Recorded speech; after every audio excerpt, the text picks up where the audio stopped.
Hey dudes, welcome to Splat from the Past, the only 80s themed horror and sci-fi show where things can get totally radical. Now today, I will be welcoming a national treasure of a character actress.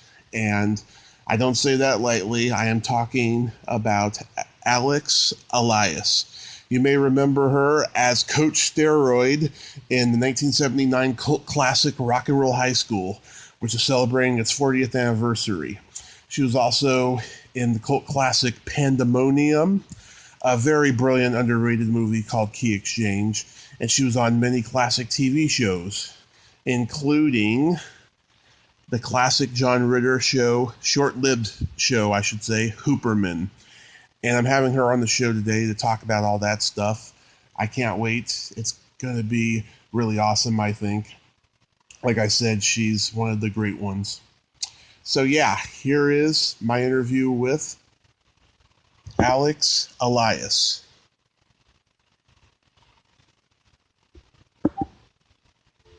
Hello. Hey Alix, how are you today? Hi, I'm good. I'm so sorry about, not writing it down in my book. But anyway, here I am. Here you are. All is well. Yes, that is perfectly all right. It's a reoccurring theme on this show, I have to tell you. It's such an honor. Thank you for taking the time today. Oh, no problem. Oh, and we've got the website up for our little web series. Mm-hmm. It's all one word, badforyoutheseries.com. So that'll be simple. Nice. I hope you like it. Oh, thank you. We can do a recap of it later on. Sounds great. So what would you like to know? So, going back in time, did you gravitate toward acting early on? I did. I actually started acting when I was 13 I played Raggedy Ann in the Doll's Christmas Party at my school. Aww. And every time, and I only had I didn't have any lines of my own. When somebody else said something, I said, you surely do, or something like that. And every time I said anything, people laughed. Mm-hmm. That was the first time I knew that I was funny. I mean, I guess it was my voice or something. I had no idea that I was like the hit of this show. So then I went on to act I'm from D.C., mm-hmm. and I went on to act in a theater, a small theater just getting itself together called the Washington Theater Club. So as a teenager, I was acting for them. And then when they had their first professional season, I was in like half of the plays. So I thought, well, I think I should go to New York and go to acting school. Mm-hmm. By that time, I was 18. I just gotten out of high school. And so I went to college for a year at American University, and then I went up to New York, and I got accidentally accepted into the neighborhood playhouse because I met their sponsor, one of those incredibly rich older ladies, and who was supporting the school financially. And as I was waiting to be interviewed, this elderly lady waddled in, and we started chatting, and she assumed I was already accepted. So when the administrator came out, she said, well, we'll be seeing you in a month or so, dear. So the administrator couldn't, Mrs. Morgenthau, lovely lady. So the administrator couldn't, contradict her to her face. So anyway, that's how I ended up in the neighborhood playhouse. And that got me to New York. And then during the summers, I got into summer stock. Mm-hmm. I had done a season of stock in D.C. right before I left. And that was the first time I met any professional actors. And I thought, I'm at least that good, Yeah. So I ended up, through that first season of stock, I got a second season of stock, and that got me my equity card. And then I did a whole series of plays, and I was on Broadway a couple of times. And then finally, I I pissed off Joe Papp. And at that time, Joe Papp was, who didn't really like women all that much. But you didn't hear it from me. He was like, he was the hit of Broadway. He was running off Broadway. I mean, I just thought, maybe I should try L.A. So I went to L.A. and because I figured I would never be cast in another Joe Papp play because he could keep a grudge. And I started working on TV series. And I did a whole bunch of them. And the longest one I was on was the Ritter. Hooperman. Yeah, Hooperman. That was like 43 episodes. It was 2 seasons. And then we closed, not because we weren't doing well, but because John Ritter owned that series. He was producing it himself. Mm-hmm. And he wanted to do films. He wanted to be a movie star. Although for some reason, a very talented guy, for some reason he just seemed to blossom on television. And so he went on and he wasn't terribly successful, at least in the early, when he first started doing film. Yeah. And anyway, it was nothing like the fame that he had from doing Three's Company and all the other. And he finally ended up back on a TV series when he died and was doing very well. I think that really suited him. The medium somehow was a good combo. So we could have done at least a 3rd season, maybe even a 4th season, but he was just tired of TV at that point, and he thought that he could achieve, movie stardom. And so anyway, it didn't quite work out that way. Although then he started doing some small roles, character roles, and was doing really well. Right. Was he Bad Santa or something? Yep. Like that? It was great. He was wonderful. He was really a wonderful actor. He was. So anyway, that was kind of how.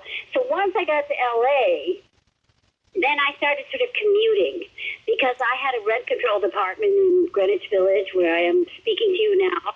Yep. And if I didn't go back, I'd lose it. And I never really put down roots in L.A. I still kind of miss it, but I ended up kind of semi-commuting between L.A. and New York for like 25 years and doing quite a bit of television. But I never spent longer than about, I think, 6 months in L.A., and then I'd come back to New York. Mm-hmm. At one point, I was coming back to New York once every month because you had to show up, or they would claim that you didn't live there anymore. Yeah. And they did, in fact. They ended up going to court, but I won. Oh, good. Yes. Wow. So, and then I did a kind of a little recurring on Married with Children. Yeah. I did I ended up, the original writers on that were really clever. Yeah. Remember, we did one episode and I thought, this could be an off-Broadway play. Was where all the husbands move up to the roof. Mm-hmm. Decide to live on the roof. Yeah. And then take up a hibachi or something. They've got lawn chairs and stuff. It was hilarious. Yep. So my agents didn't want me to do it. Of course, my agents never wanted me to do anything. Yeah. I did those Roger Corman films. My agents didn't want me to do that. I got a Baywatch. They turned it down without even asking me. Oh, boy. Because they thought it was so trashy. But, I don't know. Anyway, they went out of business. My agencies had a tendency to get wiped out by AIDS, unfortunately. Yeah. But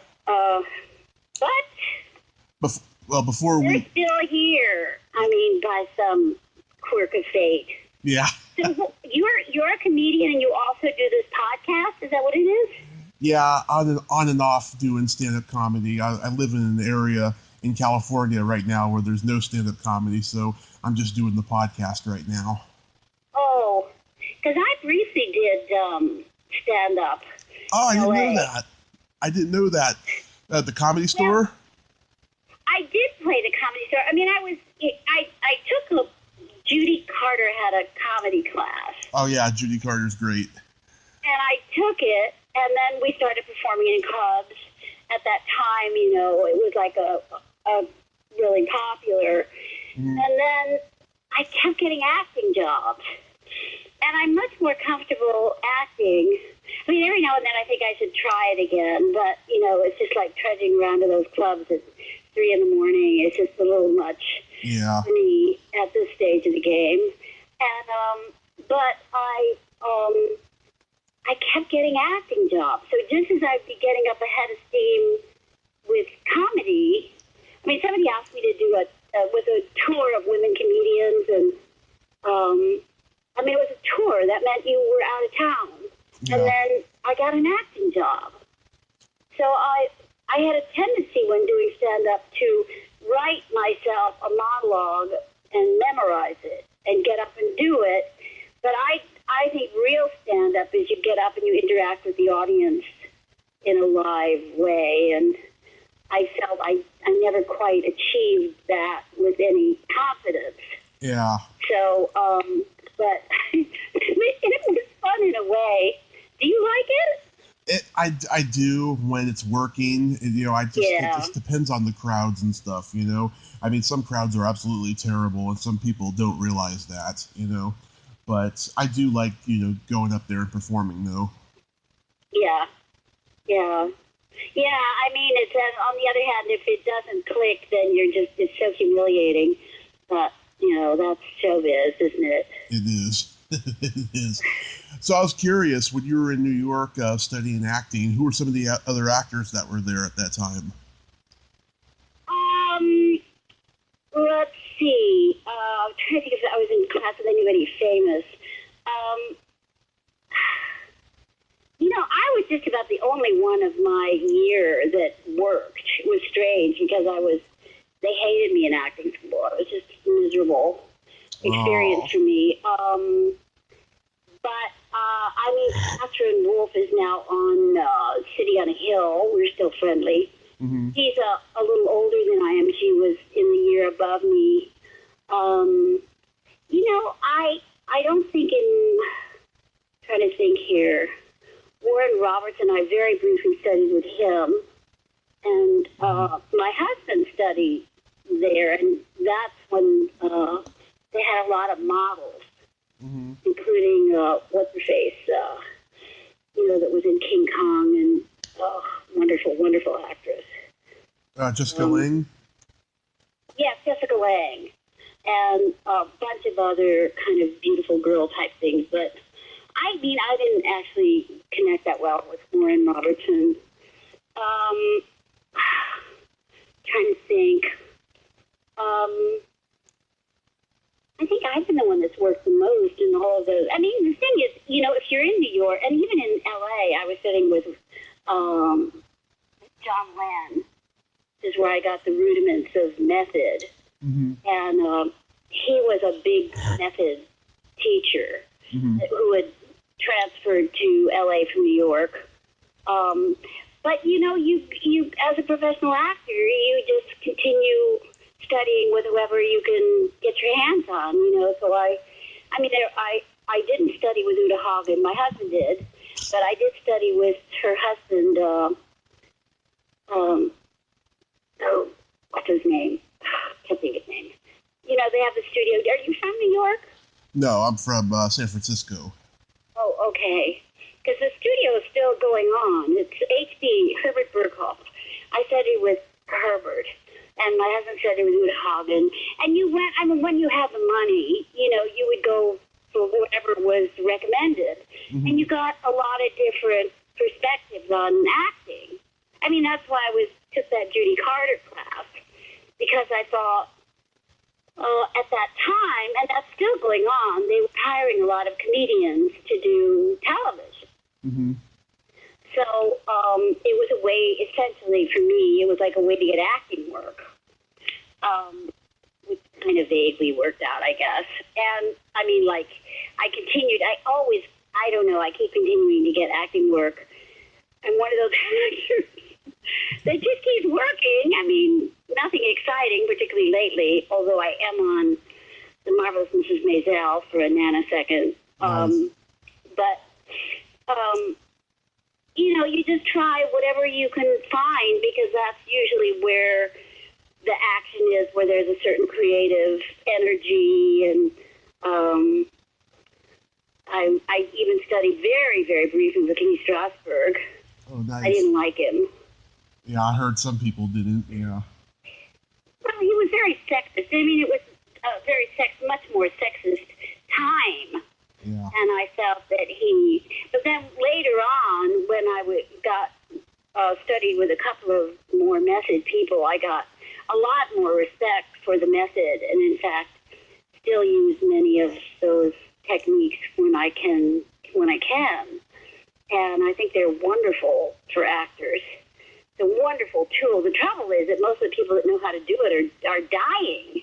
Yeah. I mean, they're all, we don't have anybody carrying the flame, but part of that was because Strasberg was very jealous of his domain, so to speak. He didn't really, when anybody would get too good at it, like he would have teachers that would come in and teach the technique to people that were already in the studio, just so everybody was like on the same page. Yeah. And if they were too good, he'd get rid of them. He didn't want a successor. He didn't want anybody. So that was too bad. And the two teachers that I met who had once done that, had once worked for him, are both dead now. One of them relocated to Germany, where there was a great fashion for the method. Mm-hmm. And a lot of method teachers and actors who were good at that could get work teaching in Germany. Oddly enough, Yeah. So from Russia to New York to Germany, who'd have figured? Now, I think, from what I understand, New York is like crawling with real method Russian people who are teaching. I think HB Studio has at least got one of them. Mm-hmm. And I'm sure there's some out in California. Yeah. So are you near San Francisco? Is that where it is? I'm in Redding, California. I never heard of it. It's Northern California? Yeah, it's just a couple hours away from Sacramento. It's a really rural kind of town. I just moved here 2 years ago to help my mom pay the rent over here. We're trying to move to LA by next year. Yeah, it's a town where there's nothing over here. There's 2 theater companies. I tried to get involved with them, but they weren't very nice to me, much like you're describing right now. Yes. And that happens. Yeah, but I got the podcast, thank God. And I've interviewed so many wonderful people on this podcast. Oh, terrific. Yeah. So are you a fan of those 70s and 80s TV shows? Is that Oh, yeah. interest? Movies. Oh, yeah. I mean, I'm the biggest movie buff in the world. I have so many. I still collect VHS. I love movies so much. Oh, Roger Corman? Oh, love Roger Corman, yes. I almost met him back in September. I was at Son of Monster Palooza, this horror convention in Burbank, and he was supposed to be there to do a tribute to Dick Miller, and he canceled at last minute, and I was so devastated. No. Yeah. And the whole tribute was canceled. Getting up there. Yeah.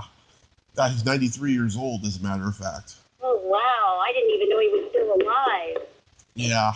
He's still working, too. He's just very low-key now, you know? But what is he doing? Is he making horror movies still? Or? He's still producing. Him and his wife are both still producing.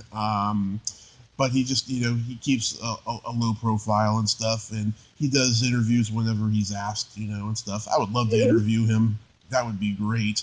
But I don't know if it'll ever happen. But who knows? Well, you can ask. You know, I mean, a lot of people are willing to do interviews if it's flexible, you know, or they're not super busy. But trying to get in touch with them is the hard part. A guy like Roger Corman definitely is, like, really hard to get in touch with. Okay. You know. So he probably have to get a hold of his PR person or something. Something like that, yeah. But, so getting into your movie roles, yes. Was John and Mary your first movie? Gosh, I don't remember. That was a biggie, and I got paid. It was one of those contracts where you got paid whether you worked or you didn't. So we started out, and they had a lot of difficulties on that movie because of, actually, Mia Farrow was, I don't know whether she was on drugs or I'm probably getting myself into libel here, but for some reason, she seemed to be sort of underwater. And it wasn't a good pairing with her and, what's-his-face, the star. So anyway, so I got paid for all the time that I didn't work, and I really just had a small role. Mm-hmm. Of course, it was really thrilling, and the director was so interesting. He'd done Bullet. He did Bullet, I think. Yeah, Peter Yates. Yeah. Peter Yates, yeah. And he recently asked to see me. He died, unfortunately. Mm-hmm. But he was in New York casting for something and remembered me and had me come in, and I was delighted that he remembered me. But, and then the other roommate was, what's her face? I'm really bad at names. Oh, God, she's so famous. Olympia Dukakis? No, not Olympia. I studied with Olympia. Oh. No, the other roommate was... Tyne Daly? What? Tyne Daly? Tyne Daly, right. Yeah. So Tyne Daly and I and, what's her face, were roommates. I think that was the basic plot. It's a really boring movie. Yeah. And she was really slim and young and cute in those days, and she was married and was involved in some kind of marital drama. I remember she was on, they had brought her in from California, I believe. Mm-hmm. I think she'd already moved to California. So I'm trying to remember, I really was in that so briefly. I had such a small part. And they were having so many other problems that had nothing to do with me, mm-hmm. that I was just kind of confused and dazed, and I wasn't used to doing. I had started early on. I got an agent from doing I was doing Shakespeare up at Stratford, Connecticut. Mm-hmm. And the casting lady saw me and hired me for some commercial, and then I started doing a whole bunch of commercials. So I had some familiarity with film, but not, a commercial, because it's so short, is so different mm-hmm. than the whole dynamic of shooting a film. But at least I wasn't a, complete amateur. I did understand that it was different from theater. So for a long time, what I was doing in New York was theater and commercials, which is not a bad. They just you have to make sure they let you out so you can make your curtain. Mm-hmm. But that was kind of how I first started doing much in the way of film. But I've never done a whole lot of film. I've just odds and ends kind of thing. A lot of them have been, like I did a famous short film called The Psychic Parrot by, on Masterpiece Theater when they've got the animations. Yeah. With Edward Gorey. It was that guy. And he came to New York, and he had worked at the Canadian Film Board doing animation largely. And he came to New York, and he wanted to start doing film, mm-hmm. live people. And he ended up making this little short called The Psychic Parrot, which won a whole bunch of stuff. And it was half animated. Anything to do with the parrot was animated, and then the people were watching the parrot on TV was, what's his name, Vale and me. And so I had done that in New York. Mm-hmm. And then I did John and Mary. I'd completely forgotten about that. You must be looking at my IMDb or something. Yep. I don't know what else I did. I do the odd film in New York, but I was really doing basically a lot of television and theater. Mm-hmm. And then I went to New York. I went to L.A. My ex-boyfriend's sister got a job on the L.A. Times. Mm-hmm. And so we decided to get an apartment together, which I did in Santa Monica. We were right near Venice. And I got onto a TV series right away. I got onto the Karen Valentine show. Right.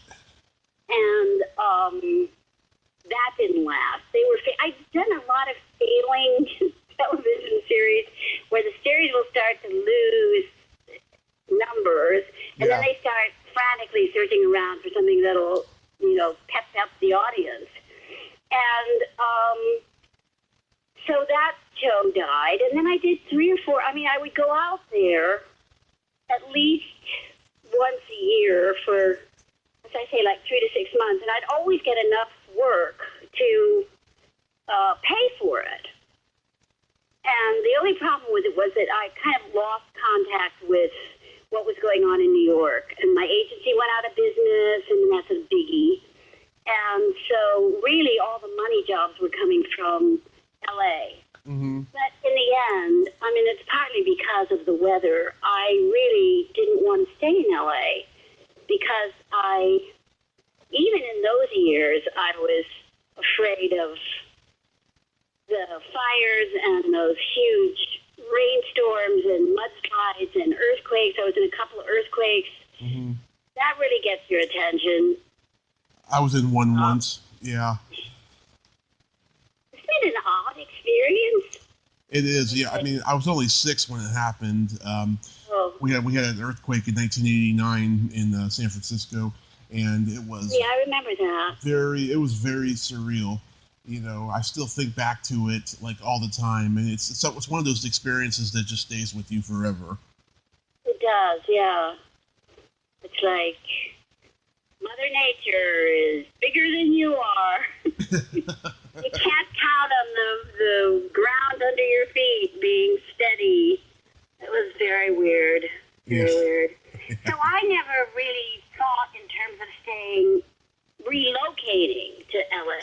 Mm-hmm. So that's where all my income was coming from. So I kept the apartment, which took some doing. And so I think the East Coast is probably a better place. And now all this television has relocated to New York. Yeah. And it's great. So I've been doing, several little TV jobs on and off, and hoping that the web series might develop into something. That's been a lot of fun. Mm-hmm. And badforyoutheseries.com.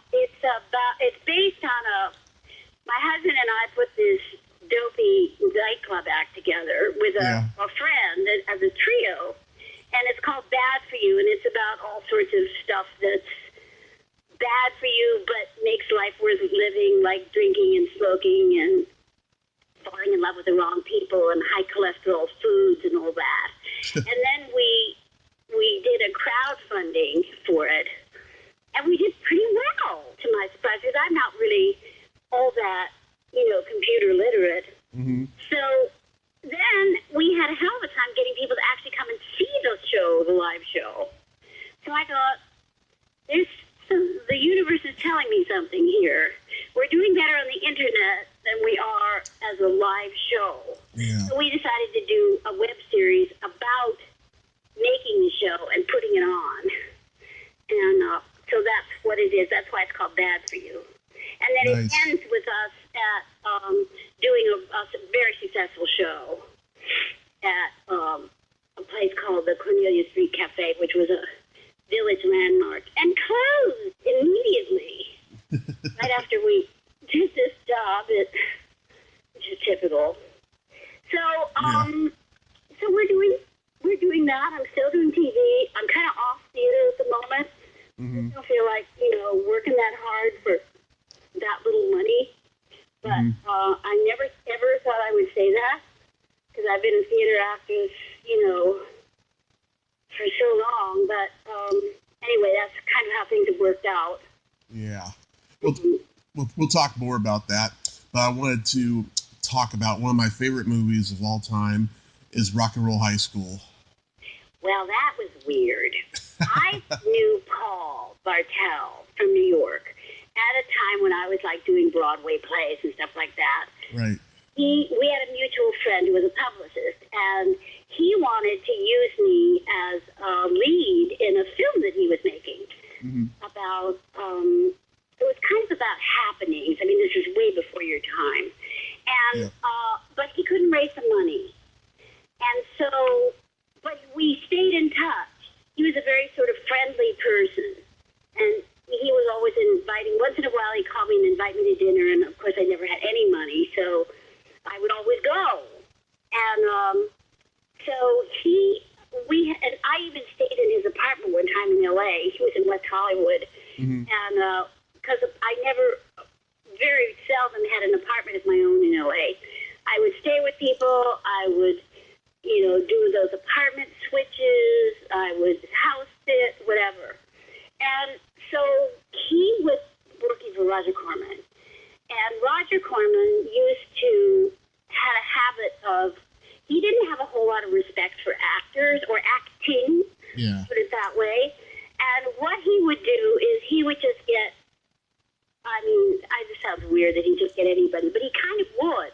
Yeah. I mean, if the girl had tits and the guy was manly and looking, and then he started to use people, his directors, because everybody was broke. And they could get, if he used directors to do these small acting roles, mm-hmm. they could apply for Screen Actors Guild medical insurance, even if they were just getting paid, minimum. It was like a certain number of weeks and you could get, and that was a real plus.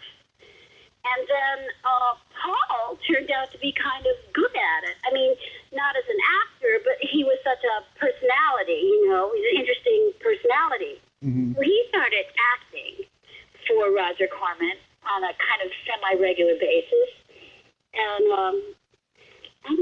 Roger Corman would do stuff like, they need an actor, and he would, get the secretary in the office. Mm-hmm. Or the guy doing deliveries. Oh, yeah. And that's one of the reasons those films look like they do. But in this case, he did have some interesting actors. And the girl that was playing my role got, a real job. She got a real acting job. Mm-hmm. And she quit. And they'd already shot some of it. But I think that the contracts were so primitive. And again, my agent didn't want me to do it. He thought it was just, beneath me. And so that's how I got the job. And Paul called up and said, they're already shooting it. And, do you want to do it? And I said, oh, okay, sure. So I show up, and I had no idea what was going on. And they're halfway through shooting this movie. Alan Arkush was the director. And so we shoot the first day or something. And then I show up the second day, and as I'm arriving on the set, there's an ambulance leaving. And I said, what's up? Was there an accident or something? Mm-hmm. They said, oh, that's the director. He had a heart attack. And I'm like, okay. They said, but it's okay. We're getting the second unit director. The second unit director is out on the football field doing secondary footage. Well, it was Joe Dante, who later became quite well known. So I'm introduced to Joe. And I say, Joe, tell me, the scene that we're shooting today, is it the same day? I was trying to find out if I should wear the same wardrobe. Was I wearing the same wardrobe? And Joe said, give me a break, Alex. I've only read the script once. And I said, I've only read the script once. So anyway, it turned out that Alan Arkush had not had a heart attack. Sorry, Alan, if you're listening to this. He had had some kind of an anxiety attack or something. They were all working 24 hours a day without, eating the right foods or whatever. So he was back. So a couple of days later, he comes back, and I was completely at sea because it wasn't really my kind of movie, but I was, plugging along because I show up, I do the job, whatever it is. Yeah. And I figured that I'd understand it all later, and I must say later, then there was the whole thing about blowing up the school. I knew Mary. Mary was a friend of Paul's, and she played the principal. And so, that's another thing. Like, when there was a faculty meeting, I played the gym teacher. Paul played the music teacher, I think, or the art teacher. And Mary was the principal. We'd have a, faculty meeting. There'd only be 4 people. 3 or 4 people in this whole faculty. but nobody would care. Nobody cared. So, anyway, they had this big deal, and they had found this school that was going to be demolished anyway. And they said, "Oh, great! Can we blow it up for this film?" However, they worked it out, and they did. And it didn't really look like anything. It was actually a genuine school that was being blown up. Yeah. And I was so surprised. I mean, it's just how, artistically speaking, the real thing sometimes is not nearly as good as what you can cook up, imaginatively with some paper mache or whatever you're using. But I remember being very disappointed when I actually saw the school blowing up. And unfortunately, I didn't stay in touch with any of those people except Paul, who's already a friend, and Mary, whom I kind of vaguely knew, but she wasn't real big on, girlfriends. And, of course. She basically hates other women, but I can't say stuff like this. But anyway. It's true. I've heard. Yeah, she's strange. But, she's a very good artist. She moved on to being a serious painter, and I must say what I've seen of her work is excellent. So what else? I never saw the lead in that movie again. Oh, PJ, yeah, she... PJ Souls, yeah, I don't know what happened to her. She's been on the podcast. She does a ton of conventions around the world, horror conventions and what have you. She's an absolute sweetheart. I love PJ. She was awfully sweet, yeah, I really liked her too. And Day Young, I had such a crush on her growing up, and I'm trying to get her on the podcast. Yeah, she's a really good artist too. She paints.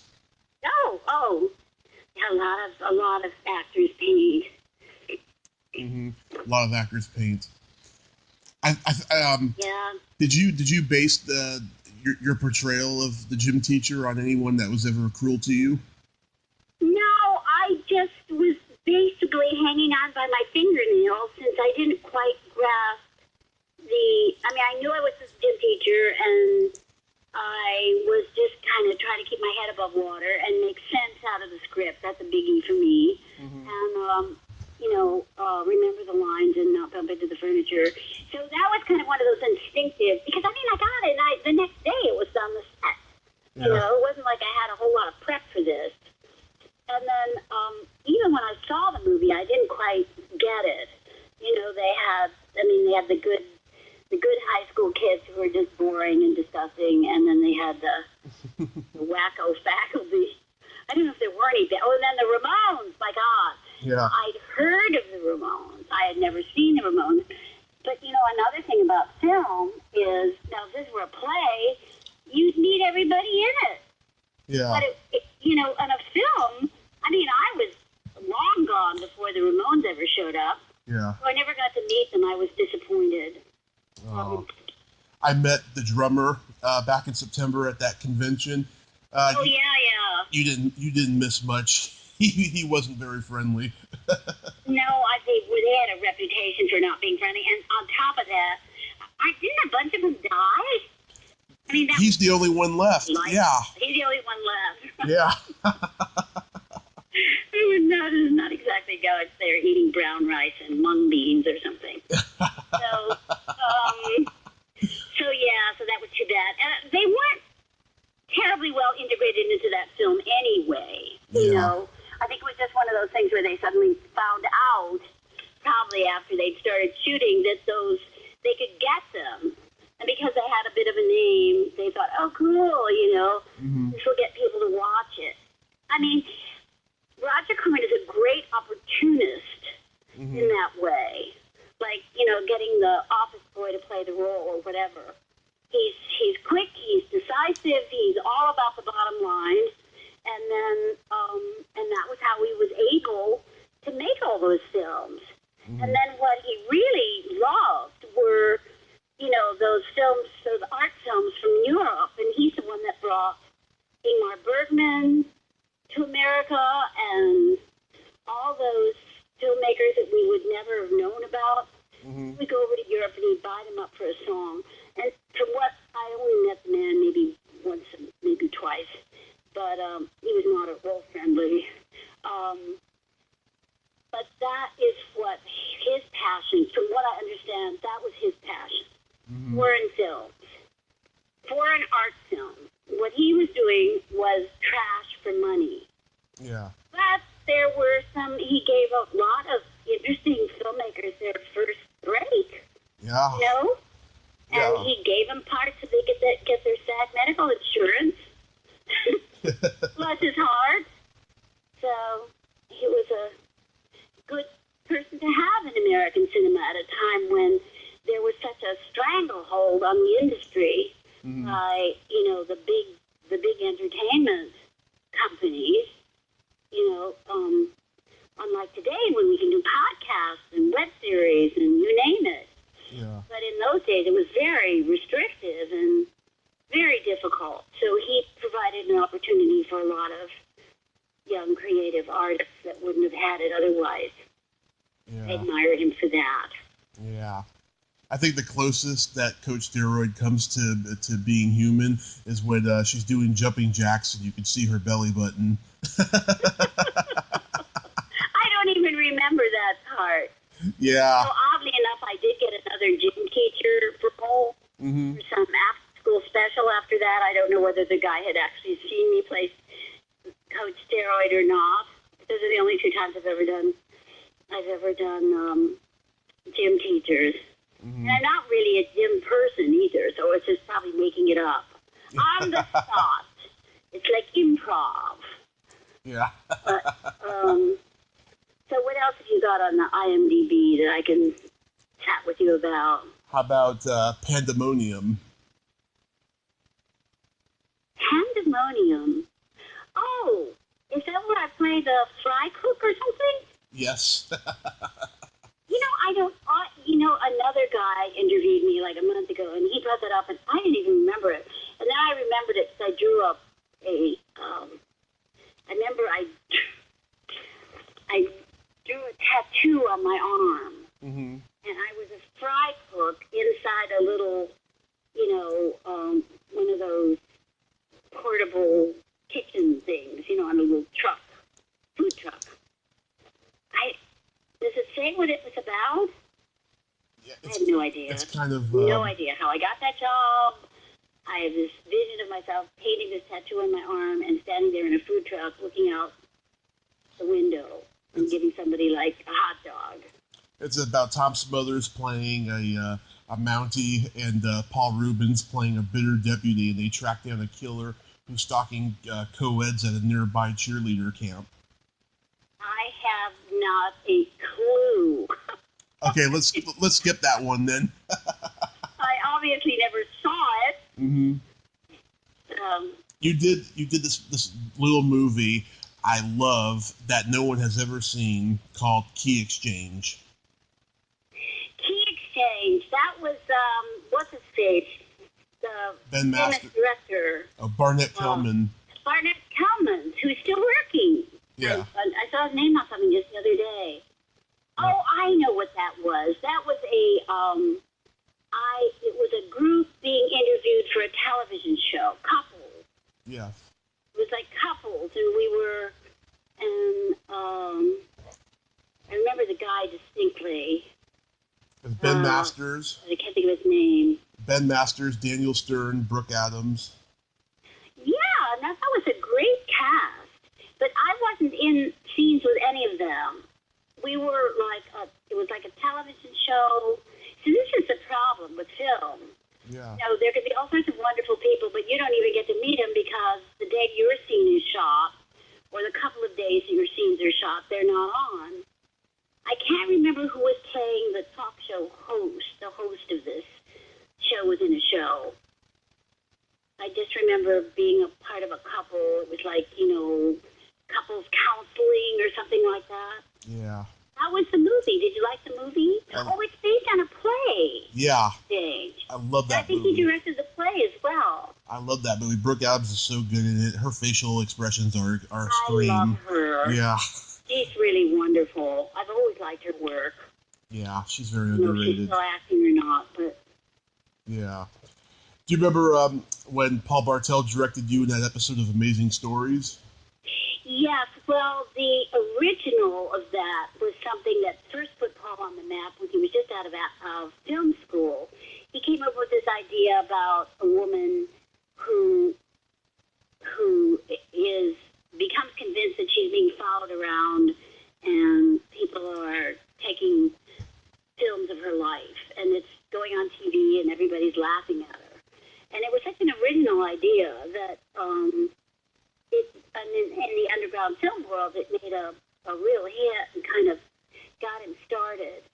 And that was around about, I met him right after that. So this was, I guess he knew Steven Spielberg. He had amazing connections. And so when they started doing Amazing Stories, they decided to do the original film had not been very long anyway.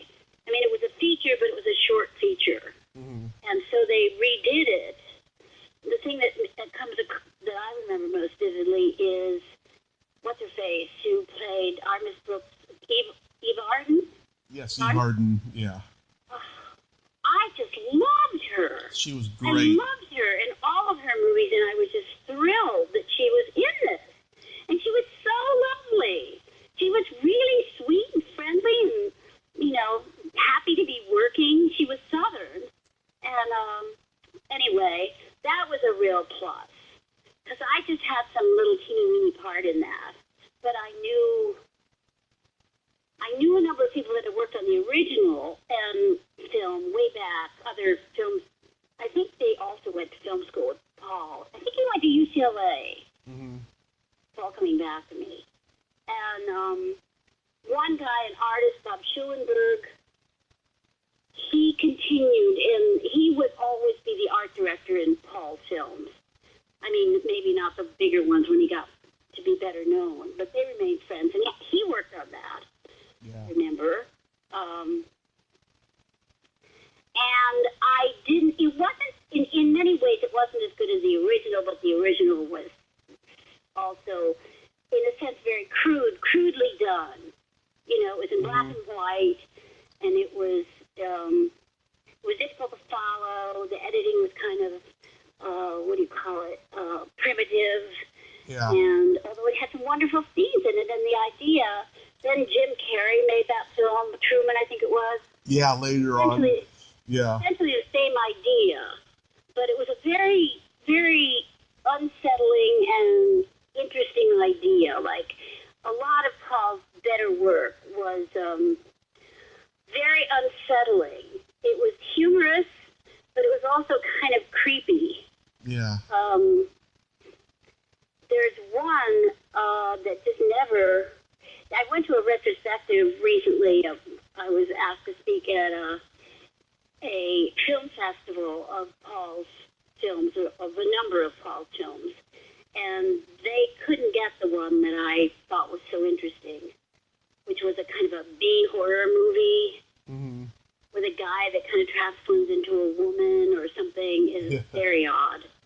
But in the creepy horror genre, I think it's a gem. Because he started working for the big studios. He did Death Race 2000, I think, was his big breakthrough in there. And then he went on and was putting his energies into getting his own films made. And then he started having a following. And Eating Raoul, Eating Raoul, which was Mary again. And that was a hit. Again, it's kind of, that's very typical of Paul. It was really interesting, and yet it wasn't really my kind of film. It's not really my kind of humor. Yeah. But I have to hand it to him because he got it done, and it was so original, and it was a hit. My God. So I think that it's just really very encouraging to young artists to know that if you can just keep going, if you can just get those out there, you'll find your audience. Or maybe you'll find an audience. Anyway, Paul found an audience, so that was good. Then I didn't really work for him again. I did a short for him called Naughty Nurse, which was a takeoff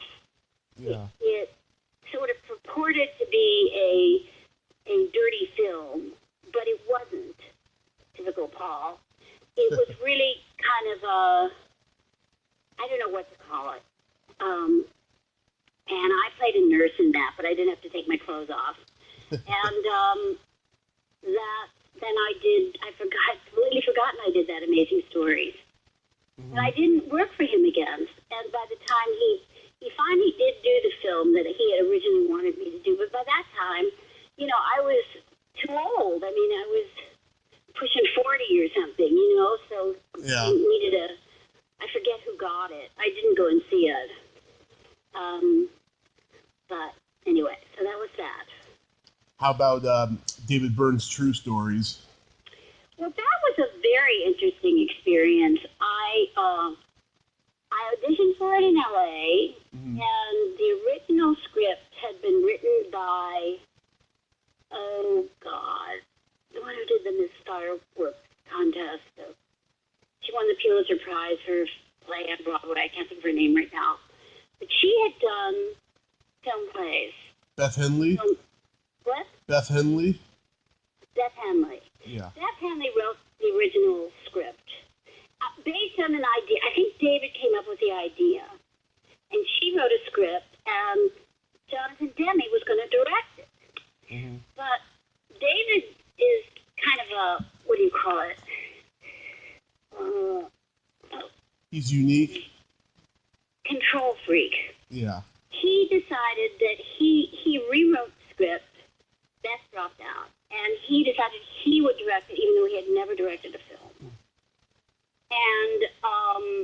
And he was going to do everything. So he casted, he produced it, he started it, he rewrote it. But the problem was, again, that he got a bunch of people that had never acted, and then he got some wonderful people, too. John Goodman and Swoosie Kurtz and all this. Mm-hmm. And so it was a real mishmash. And the way I heard, now this may not be true enough, it's just the way I heard it, because my character, there was a whole end thing where she dies. And there was a scene where she's walking down, modeling this costume with a gigantic headpiece, and she falls off of the thing. Mm-hmm. And David didn't want to shoot that because he said it would upset people. So you don't really get it that she's fallen off of this thing. You see her walking down the thing, and then like a walkway, with tables around it and stuff. Mm-hmm. And then, I don't know, maybe even cut the part where I'm lying on the floor. But, you need that. It's what makes it make sense. Yeah. So then they ran out of money, is what happened, before they ended up with finishing the actual script as written. And that final scene was supposed to be at my funeral. And Pop Staples had along, because he asked me to help him with it. I was trying. He never acted before, and he was like 80. So he was nervous. So I gave him what help I could, but they never actually shot that scene because they ran out of money. Oh. And then there was this whole big kerfuffle about what were they going to do. I guess they must have gotten an editor. And they were trying to make the story have some kind of an ending. And so they asked us to write, or at least they asked me to write little scenes that might kind of tie up our stories. Mm-hmm. So I remember distinctly writing up the scene and dropping it in his mailbox in the Hollywood Hills, which is where he was living at the time. And then I never heard anything more about it. And I think what happened was that the editor was able to put it together into some sort of story. And that was the end of that. I never saw David again. I would run into John Goodman occasionally. I know Swoosie, kind of. Mm. And forget who else is in that movie. So they had a lot of difficulties because it was so diffuse. It's not a linear script. It's not a, beginning, middle, and an end type of plot. Mm-hmm. It's kind of a lot of, and he got a lot of artists to show up for free and like the guy who was wearing the suit made out of glass and stuff. Those are all artists that he knew or had been introduced to in Texas. And they would just show up, and he would stick them in, because he was intrigued with the interesting look. But it ended up being, he had at that point been doing a lot of music videos. And I think of True Stories as being kind of like a 2-hour-long music video, really. I think so, too.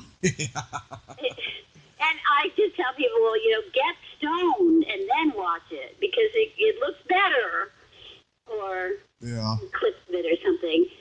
But it was an odd experience altogether because I was used to working with more people that had, worked in the entertainment business for years. I mean, not that he hadn't. He was just in a different end of it. Yeah. And, I was listening to John Goodman last week on Mark Maron's podcast, and he says that True Stories to this day is still one of his favorite movie-making experiences. Gosh, well, he had a little group of his friends. Hey, maybe he's from Texas, I don't know. And they were doing a lot of heavy drinking. Yeah. There was a lot of partying going on, so I probably missed all that. But I always liked him, and I think he's a wonderful actor. And he was in a whole other group. It's like being at school, and then there's the kids down there at the other table that seem to be having a great time, and then there's you and your friends. So I never really experienced that. It was a bunch of different camps, I would say. You could say about that film that instead of being one group, it was a bunch of different camps, which didn't always interact all that well. Yeah, I got a good John Goodman story I could tell you from just before that, when he was in Revenge of the Nerds. He threw a little cocaine party in his hotel room one night, and he got so strung out, he punched one of those paintings on the walls, in the hotel room. Oh, God. It created a big old hole. They made him pay for that. Oh, I'm sure, yeah. Yeah, thought that was hilarious. No, I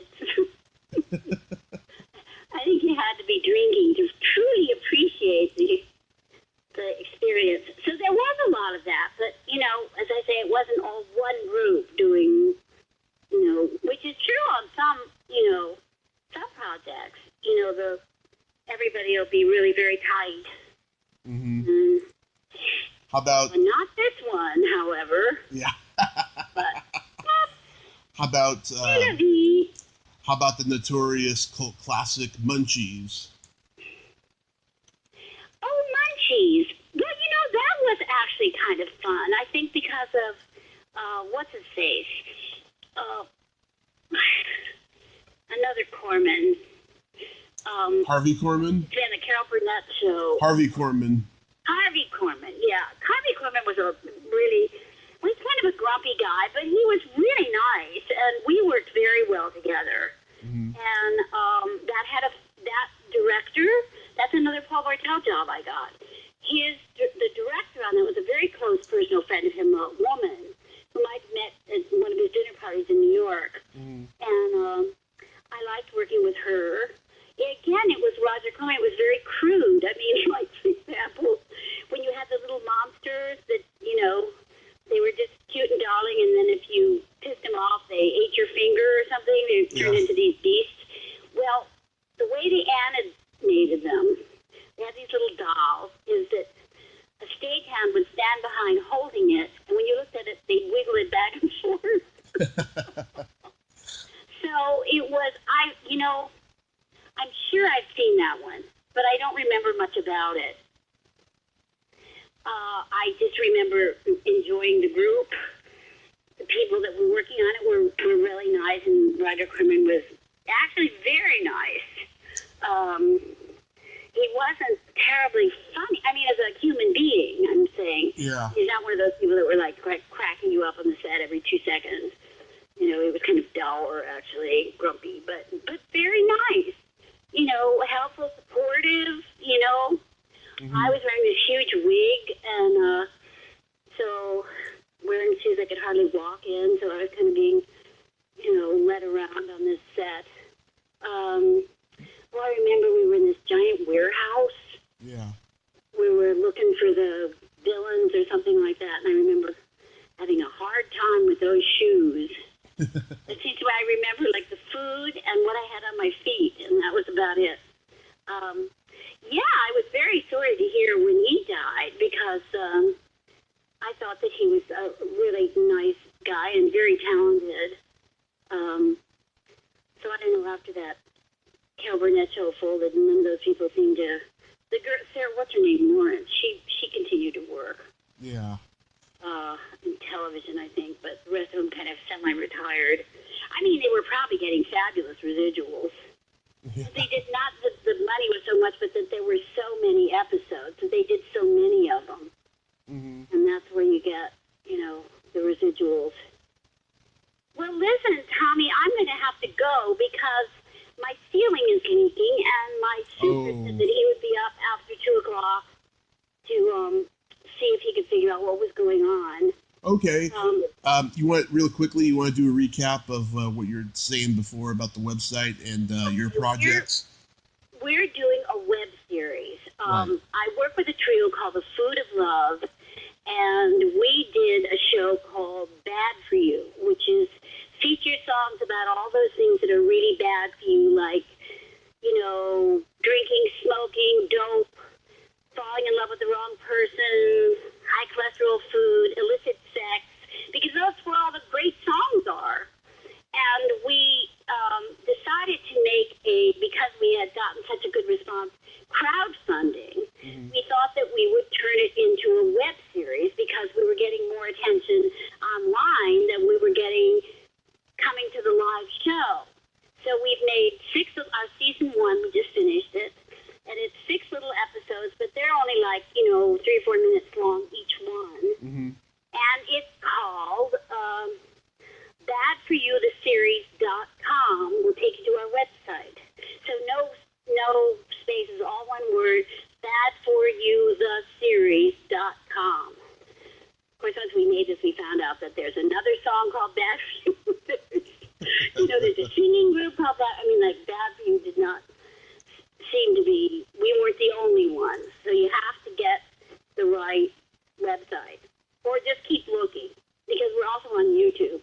But getting on the YouTube one, there's 80 numbers and letters, and it's just nobody listening to this would be able to find it. Okay. So that's the story. Alix, thank you so much. You were just amazing today. Well, thank you. Now you let me know if you're doing something that we can see, okay? Oh, absolutely. Absolutely. Okay. Thank you so much, and you have yourself a great day. Oh, thank you. You too. Okay, bye-bye. Okay, bye-bye. Be careful from those fires. Okay. Yes, I will. All right. Okay, bye. Bye-bye. Thanks. Well, there you have it. Alix Elias. Ain't she a sweetheart? Very funny, very entertaining, very interesting lady. Great stories. I like her. If you like this video, everyone, please subscribe to my YouTube channel. Add me as a friend on Facebook. Join my Tommy Kovac comedian page on Facebook. Follow me on Twitter and Instagram and all that fun stuff. Well, that's all time we have this week on Splat from the Past. Until next time, this is Tommy Throwback Kovac saying there's no shame in living in the past because the present sucks. Later, dudes.